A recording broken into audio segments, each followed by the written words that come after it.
এই মুহূর্তে দৌড়ে তার মেয়ে খামসানা রাদিয়াল্লাহু আনহা বুকে জড়ায়া ধরলেন, আব্বা গো আমি অন্যায় করেছি, আমি অপরাধ করেছি, আমি বলেছিলাম সাহাবীরা রাহমাত তুই আমিন খুশি না হলে তোমাকে আব্বা বলে স্বীকার করবো না, তুমি তোমার অঙ্গীকার পুরা করেছো, রাসূলকে খুশি করেছো, সাহাবায়ে কেরামকে খুশি করেছো, এমনকি আল্লাহকে পর্যন্ত খুশি করেছো, কিন্তু আমি যে জীবনের জন্য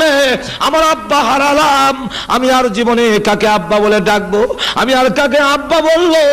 এইভাবে যখন কাঁদতে লাগলেন, রাসূল কাছে গিয়ে বলেন, খামসানা আর কান্দিস না,